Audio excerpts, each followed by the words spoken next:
오늘 우리에게 주시는 하나님의 말씀은 누가복음 3장 1절에서 6절까지 말씀입니다. 누가복음 3장 1절에서 6절까지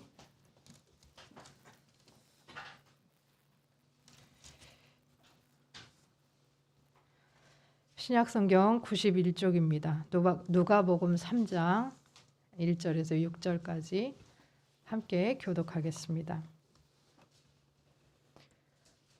디베rio 황제가 통치한 지 15해 곧 본디오 빌라도가 유대의 총독으로, 헤롯이 갈릴리의 분봉왕으로, 그 동생 빌립이 이두레와 드라고닛 지방의 분봉왕으로, 누사니아가 아빌레네의 분봉왕으로, 안나스와 가야바가 대제사장으로 있을 때 하나님의 말씀이 빈들에서 사가랴의 아들 요한에게 임한지라. 요한이 요단강 부근 각처에 와서 죄 사함을 받게 하는 회개의 세례를 전파하니, 선지자 이사야의 책에 쓴 바 광야에서 외치는 자의 소리가 있어 이르되 너희는 주의 길을 준비하라, 그의 오실 길을 곧게 하라. 모든 골짜기가 메워지고 모든 산과 작은 산이 낮아지고 굽은 것이 곧아지고 험한 길이 평탄하여질 것이요 모든 육체가 하나님의 구원하심을 보리라 함과 같으니라. 아멘. 예, 반갑습니다. 오늘은 대림절 두 번째 주일입니다. 앞에서도 이야기했지만 보라색은 기다림과 설렘 그리고 회개를 의미합니다. 그래서 사순절 또 대림절에 보라색 그 스톨과 보라색 그 드림천을 쓰는데, 제가 지난주에 깜빡 잊고 이걸 안 바꿔가지고 앞에는 보라색으로 바꿨는데 제가 이거를 녹색으로 하고 있었습니다. 양해 부탁드리고요.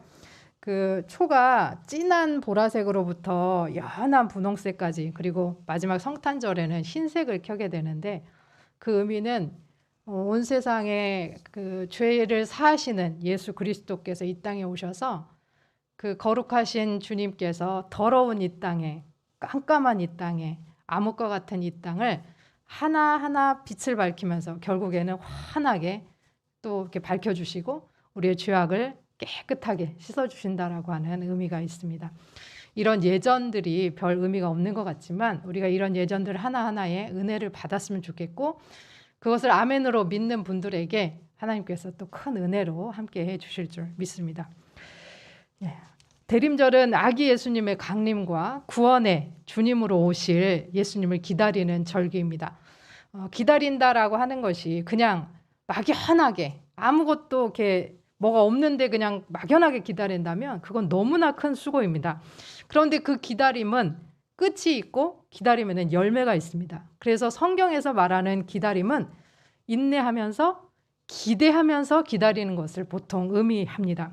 그래서 이 기다림의 계절은 그냥 끝이 어딘지도 모르고 뭐가 있을지도 모르는 허무한 막연한 기다림이 아니라, 기다림의 계절에 주님께서 주실 큰 위로와 기쁨을 소망하고 기대하면서 기다리는 그런 절기입니다. 우리들에게도 주님의 이 큰 은혜와 위로가 또 기쁨이 넘치시기를 축원합니다. 누가복음 1, 2장은 세례 요한의 탄생이 예수 그리스도의 탄생의 서막처럼, 그러니까 더 좋은 더 큰 탄생을 앞에서 미리 얘기하는 것처럼 그렇게 나와 있습니다. 그래서 세례 요한과 예수님은 이제 밀접한 관계를 보이는데 서로 연관성 있게 언급이 됩니다. 오늘 본문 3장에서 세례 요한의 사역은 예수 그리스도의 사역을 준비하고 그분의 길을 열어드리고 닦는 중요한 시작이다라고 이야기합니다. 1절과 2절 전반부를 보면 세례 요한이 출현한 당시에 이제 종교 지도자들 7명의 이름이, 정치 종교 지도자들의 이름이 이렇게 등장을 합니다.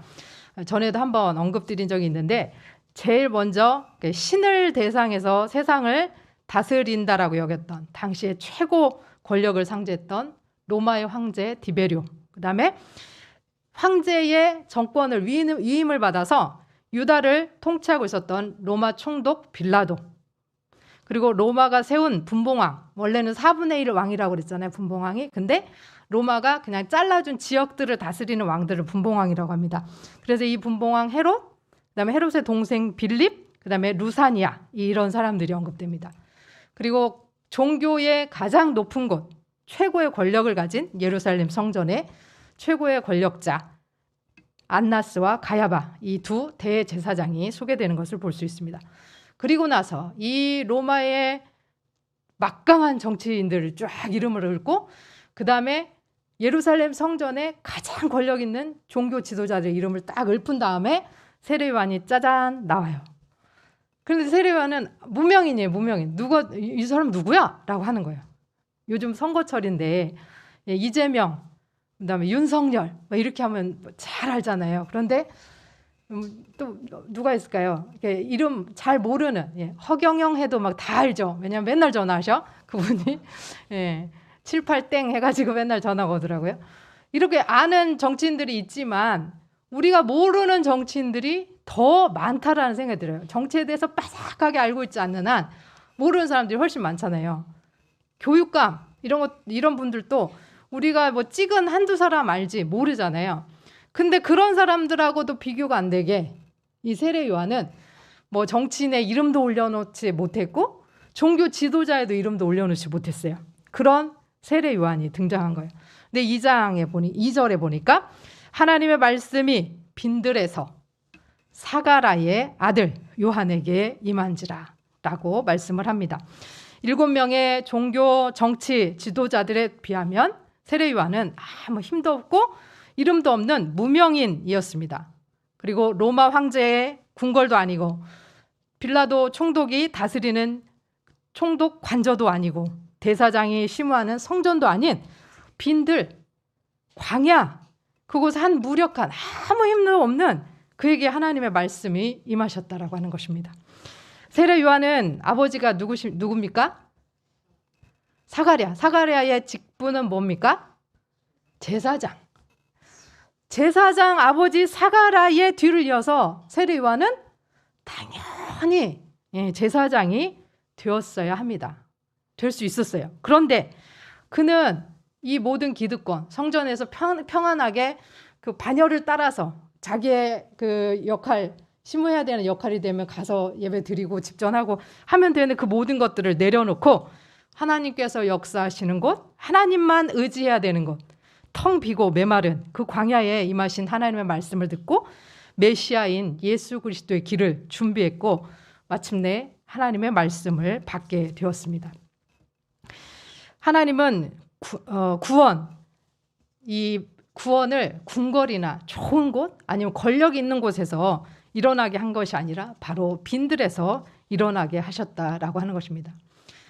저는 정치를 정말 잘 모르는데 이렇게 정치하는 거 보면 좀 답답하기도 하고 왜 저렇게까지 해야 되나 싶기도 하고 뭐 여당이든 야당이든 참 이렇게 이해가 좀 안 되는 갸우뚱한 일들이 있어요. 그런데 권력이라고 하는 곳에 나방들이 이렇게 아니면 아무튼 잠룡들이라고 하죠. 이렇게 막 차기 대권을 노리는 차기 권력을 노리는 사람들 막 줄도 서고 어디에 줄 서야 다음에 내가 노릴 수 있는지 그런 걸 하면서 막 따라붙어요. 그런데 그런 좋은 곳, 권력이 있는 곳에 그러면 먹을 것도 있고 그곳에 뭣도 있고 좋은 것이 있다라고 생각해서 거기로 가야 될 텐데 세례 요한은 빈들로 갔단 말이에요. 그런데 그 빈들에 바로 하나님의 구원이 임했다라고 하는 것입니다.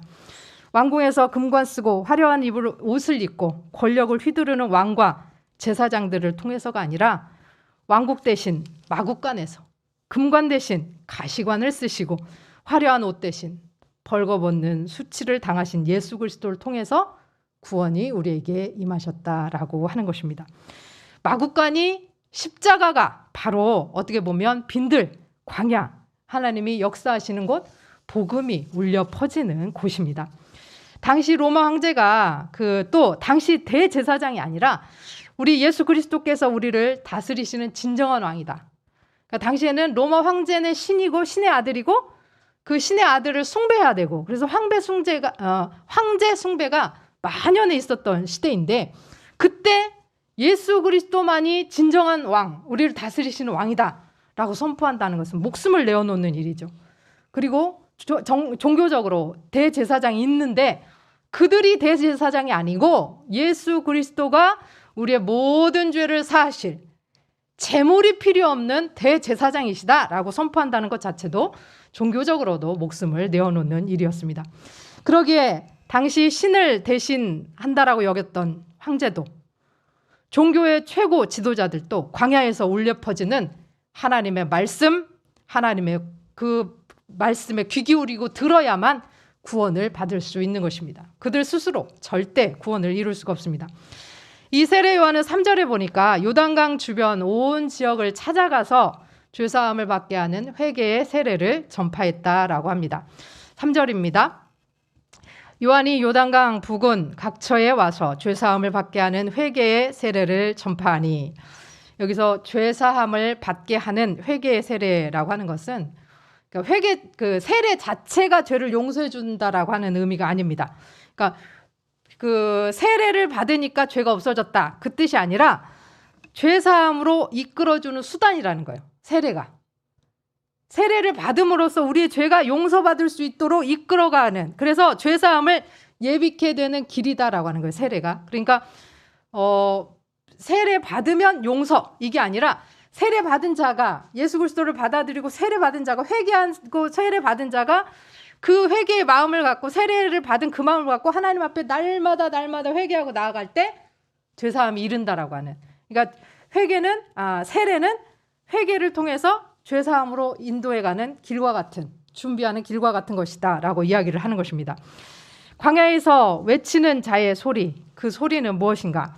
이것은 예언자 이사야의 책에 기록되어 있습니다. 이사야 40장에도 기록되어 있고 40장 3절에서 5절에 기록되어 있는 말씀입니다. 그리고 이 빈들에서 낙타 털옷을 입고 허리에는 가죽띠를 띠고 또 메뚜기와 야생꿀을 먹으면서 죄사함을 얻게 하는 이 회개를 외쳤던 세례 요한이 바로 구약의 이사야가 예언했던 그 예언자이고, 또 그 이사야의 말씀을 성취한 예언자라고 하는 것입니다. 이사야 40장 3절에서 5절입니다. 외치는 자의 소리여 이르되 너희는 광야에서 여호와의 길을 예비하라. 사막에서 우리 하나님의 대로를 평탄하게 하라.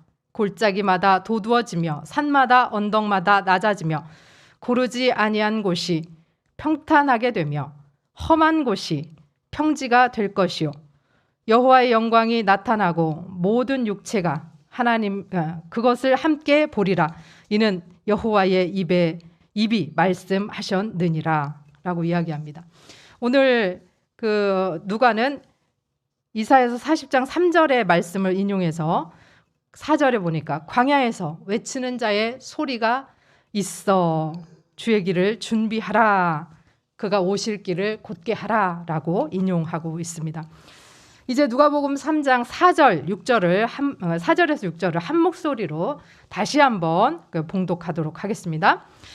선지자 이사야의 책에 쓴 바 광야에서 외치는 자의 소리가 있어 이르되 너희는 주의 길을 준비하라. 그의 오실 길을 곧게 하라. 모든 골짜기가 메워지고 모든 산과 작은 산이 낮아지고 굽은 것이 곧아지며 험한 길이 평탄해질 것이요 모든 육체가 하나님의 구원하심을 보리라 함과 같으니라. 아멘. 주의 길을 준비하라 라고 하는 말씀은 예수 그리스도의 길을 준비하라는 겁니다. 여기서 주는 예수 그리스도, 예수를 의미합니다. 말라기 4장 5절에 보니까 말라기 4장 5절 보라 여호와의 크고 두려운 날이 이르기 전에 내가 선지자 엘리야를 너희에게 보내리니 그가 아버지의 마음을 너희에게로 돌이키게 하고 자녀들의 마음을 그들의 아버지에게로 돌이키게 하리라 라고 말씀하고 있습니다. 그러니까 세례 요한이 바로 말라기가 예언한 여호와의 크고 두려운 날이 이르기 전에 보내주실 엘리야다라고 하는 것이죠. 말라기서는 구약 성경의 마지막 책입니다. 그리고 이번 주 내일부터 말씀 묵상이 다니엘이 끝나면 말라기는 4장밖에 안 되기 때문에 이틀에 걸쳐서 하는데 그 말라기, 그리고 그 말라기가 끝나고 나면 마태복음이 나오기까지 신구약 중간 시대라고 해서 400년 동안의 침묵 시대가 나옵니다. 하나님께서 말씀하시지 않는 시대라고 이야기를 합니다. 이 말라기가 구약의 엘리야가 다시 나타날 것이다 라고 말씀하신 게 바로 세례 요한이다라고 하는 것이죠. 이 세례 요한이 바로 말라기가 예언한 하나님의 크고 두려운 날이 이르기 전에 온 엘리야로서 회개의 메시지와 더불어서 죄사함의 길로 이끄는 그 세례를 통해서 예수 그리스도께 나아갈 수 있도록 주님 앞에서 길을 열고 있는 거예요. 그 다음에 그리스도가 일하실 수 있도록 그리스도의 길을 예비하고 있었던 것입니다. 그런데 여기 이사야 선지자가 예언한 비유에 보면 모든 것들이 다 좀 이렇게 평탄해지고 이렇게 울퉁불퉁했던 것들이 곧게 되고 들쑥날쑥했던 것들이 골짜기가 메워지고 높고 낮고 했던 것들이 언덕이 이렇게 평평해지고 이런 모습들을 보게 됩니다. 꼬불꼬불 굽은 것은 곧게 되고 울퉁불퉁 험한 길들은 평탄하게 될 것이다 라고 이야기합니다. 우리가 주님을 위해서 준비해야 될 것들이 뭐냐? 바로 이 메워지고 낮아지고 곧아지고 평탄하게 되는 것입니다. 그렇다면 무엇을 우리가 메우고 어떤 것에 또 낮아지고 곧아지고 평탄하게 되어야 될 것인가? 그 길은 죄사함으로 이끄는 세례를 통해서 주님을 맞이하기 위해서 우리 안에서 준비되는 길들이라는 거예요. 내 안에서 메워지고 낮아지고 곧아지고 평탄하게 되는 것. 이게 꼬여있던 것들, 메어 있었던 것들, 막 울퉁불퉁했던 것들, 이런 것들이 다 곱게 예쁘게 평안하게 평탄하게 이렇게 되어줘야 된다라고 하는 것입니다. 주님을 모시기에 방해되는 모든 방해물과 또 인간의 거짓과 또 교만과 악행들이 메워지고 낮아지고 곧아지고 평탄한 그 길로서 우리가 나아가야 한다라고 하는 것입니다. 그 길은 하나님의 말씀께서, 하나님의 말씀, 로고스, 예수 그리스도께서 들어오시는 길이며 그렇게 들어오신 말씀께서 사람의 마음속 어딘가에 함께 사신다. 그 하나님이 말씀으로 사람에게 들어오셔서 어딘가 함께 사실 때 인간의 거짓과 교만과 악행과 또 그 모든 높아진 것들, 울퉁불퉁한 것들, 꼬인 것들, 이런 것들이 메워지고 낮아지고 곧아지고 평탄하게 된다라고 하는 것입니다. 또한 모든 골짜기가 메워지고 모든 산과 작은 산이 낮아지고 굽은 것이 곧아지고 험한 길이 평탄할 것이요 라고 하는 말에서 비천한 자들은 높아질 것이고 거만한 자들은 낮아질 것이고 율법의 험준함은 믿음의 평탄함으로 바뀔 것을 우리는 소망할 수 있습니다. 우리가 비천한 자라고 생각한다면 주님께서는 우리를 높여주실 것입니다. 그러나 우리가 스스로 내가 좀 교만한 자였다라고 생각한다면 하나님께서 우리를 구원하시기 위해서 우리를 낮춰주실 것입니다. 그리고 율법이라고 하는 그 높은 험한 골짜기에서 예수 그리스도를 믿는 믿음이라고 하는 누구나 다 주님 앞에 나아갈 수 있는 그것으로 하여금 평탄하게 우리를 인도해 주실 것입니다. 주님께서 오시면 세상 만사 모두 평등해집니다. 권력을 줄 사람, 권력이 없는 사람, 돈이 많은 사람, 힘이 있는 사람, 또 여자보다 더 힘이 세다고 여자들을 억누르려고 하는 남자들, 또 여자들 중에서도 남자를 조종하려고 하는 어떤 그런 것들, 또 종과 주인, 갑과 을, 이런 일체의 굴곡과 차이가 다 없어집니다. 유대인이든 헬라인이든 차이가 없습니다. 하나님께서 그 모든 것들을 다 메우시고 해소하시면서 결국 우리 모두가 주님 앞에 어떠한 모습으로 있다 할지라도 평등해진다. 하나님 앞에서는 그 누구도 차별을 받지 않는다. 그래서 이 험준한 율법의 얽매임도 믿음이라고 하는 거. 저 사람 1년에 성경을 5번 읽었네? 합격. 저 사람 뭐야? 성경 한 번도 안 읽고 불합격. 이런 게 아니에요. 물론 여러분 성경 많이 읽는 거 정말 중요합니다. 좋습니다. 내년에 제가 또 계획이 있는데 우리 성도님들이 잘 따라와 주시기를 기대하지만 하루에 기도를 3시간 한다? 중요합니다. 그러나 그게 아니에요. 내가 어떤 믿음과 마음으로 하나님을 기대하고 예수 그리스도를 기대하고 가는가. 그것이 우리를 구원하는 길로 인도한다라고 하는 것입니다. 이런 모든 일로 말미암아서 모든 사람이 하나님의 구원하심을 보리라 라고 누가복음은 기록하고 있습니다. 모든 사람이 하나님의 구원하심을 보리라. 그런데 새번역과 공동번역 카톨릭 성경은 이 말씀을 이렇게 번역합니다. 뭐가 차이가 나는지 잘 한번 보십시오. 모든 사람이 하나님의 구원을 보리라. 자, 앞에서는 모든 사람이 하나님의 구원하심을 보리라 그랬고, 다른 성경 번역들은 모든 사람이 하나님의 구원을 보리라. 다른 것은 구원하심을 보리라와 구원을 보리라 라고 하는 말입니다. 이 말은 자, 모든 사람이 구원을 보리라 라고 했어요. 구원. 그 구원이라고 하는 말을 뭘로도 바꿀 수 있냐면 그리스도 아니면 예수라고 하는 말로 바꿀 수도 있어요. 왜냐하면 그리스도 또 예수라고 하는 뜻이 무엇입니까? 네, 자기 백성을 그들의 죄에서 구원하는 사람.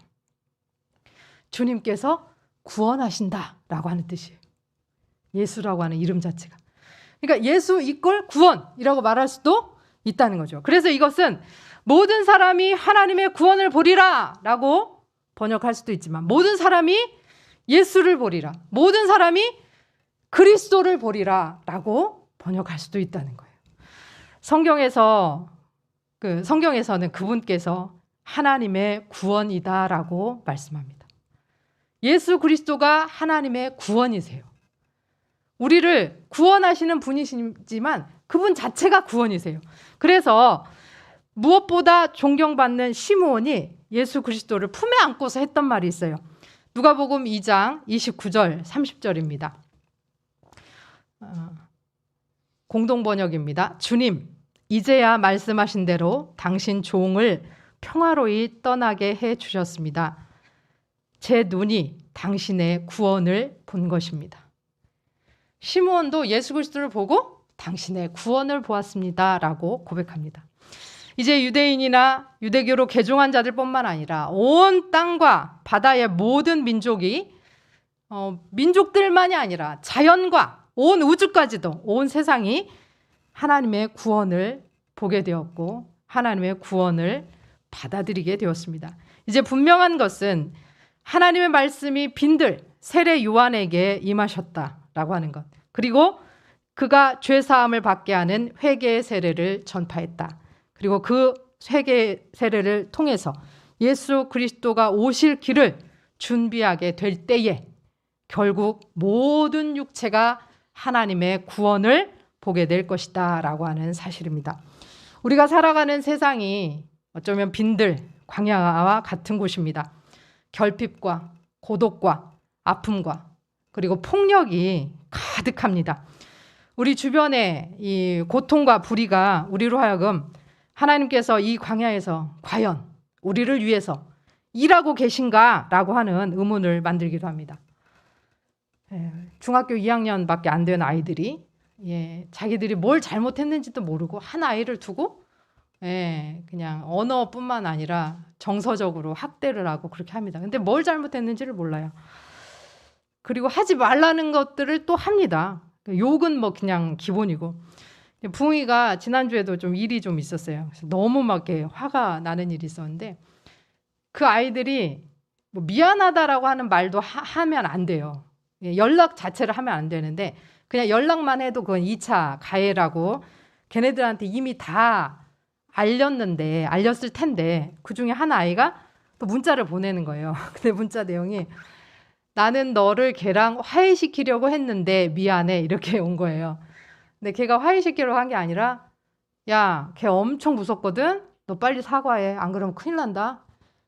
내가 보니까 네가 잘못했네. 이렇게 했는데 걔가 보낸 문자가 화해시키려고 라고 하는 말이 들어있으니까 붕이가 완전히 화가 나가지고 밤 11시 반에 엄마 당장 지금 선생님한테 전화해.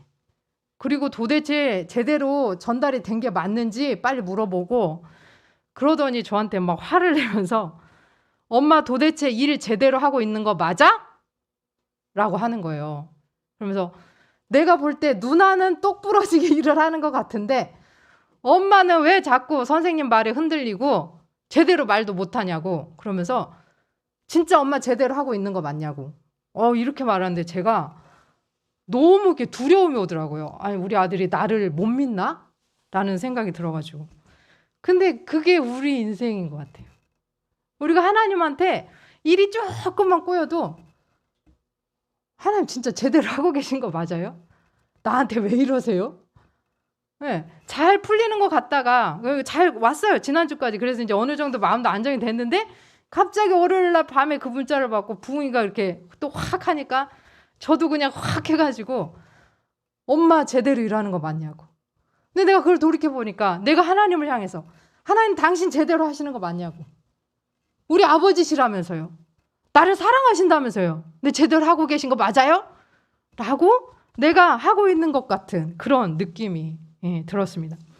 여러분, 그러나 하나님께서는 하나님의 방법과 하나님의 뜻대로 우리를 사랑하셔서 일하심을 믿습니다. 광야는 황폐함과 결핍의 장소임에 틀림없습니다. 그런데 그 황폐함과 결핍의 그 장소에 하나님께서 임하셔서 우리를 붙드시고 우리를 훈련하시고 우리를 공급하시고 우리를 먹이십니다. 그렇기 때문에 그 광야가 어쩌면 또한 가장 안전한 장소, 하나님과 깊은 교제가 일어나는 장소이기도 합니다. 광야를 만났을 때 우리가 해야 될 일은 그곳에서 우리를 찾아오시는 하나님을 깊이 만나는 겁니다. 그때가 기회다라고 생각하고 하나님을 만나시는 저 여러분 되기를 소원합니다.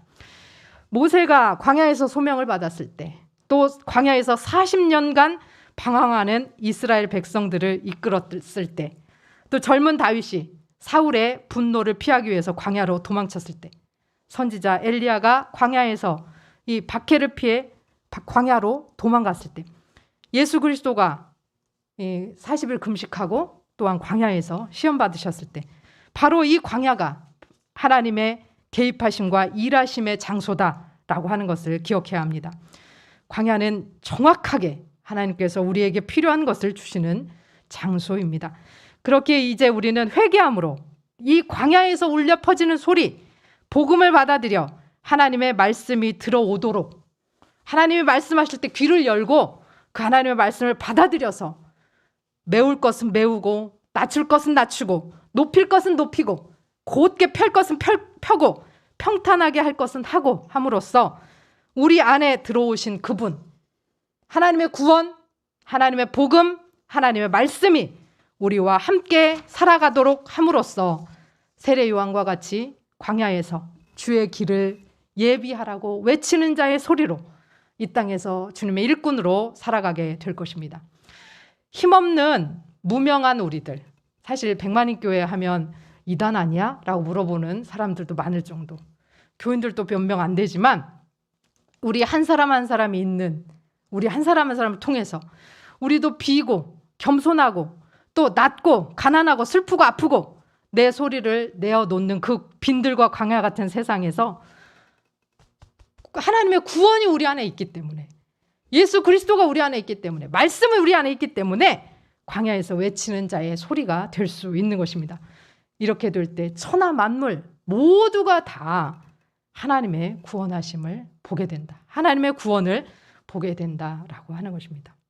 우리 아까 장로님도 잠깐 언급하셨지만 이 시국에 나이지리아를 갔다라는 것도 조금 질타를 받을 수 있는데, 아니 갔다 올 수 있죠. 방역 수칙만 잘 지킨다면 법을 어기지 않는 한도 내에서 할 수 있어요. 근데 갔다 와서 본인이 걸렸어. 그러면 두려워서 말을 안 하는 게 아니라 빨리 알렸어야죠. 자기를 태우고 운전했던 사람, 그런 사람들을 당국에 얘기하고 빠른 선제적인 조치를 해야죠. 그럼에도 불구하고 아마 전파는 됐을 거예요. 제 생각에. 그러나 여러분, 두려워서 거짓말을 하기 시작합니다. 그러면 그 거짓말은 더 큰 두려움을 낳게 할 수밖에 없고 결과는 더 나쁜 결과를 초래할 수밖에 없습니다.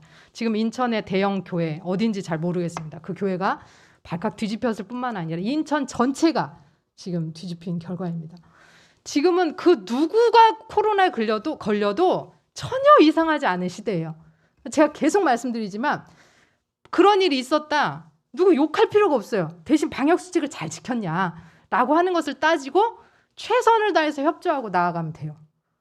그러니까 우리가 잘못하면 고발당하고 구상권 청구하면 코로나 치료비가 1,000만 원 정도 넘게 든다라고 하는데 그 비용 우리가 다 댈 수도 있어요. 그러니까 여러분 두려워하지 말고 정직한 게 최고입니다. 그래서 정직하게 그리스도를 모신 우리들이라면, 하나님이 구원이 우리 안에 있는 우리들이라면 빛이 되고 소금이 되어야 된다라고 하는 마음을 가지고 그렇게 광야에 외치는 자의 소리로 빛으로 소금으로 나아가면서 세상에 복음이, 빛 되신 주님이 전해질 수 있도록 삶을 그렇게 살아가는 저와 여러분 되시기를 소원합니다. 기도하겠습니다.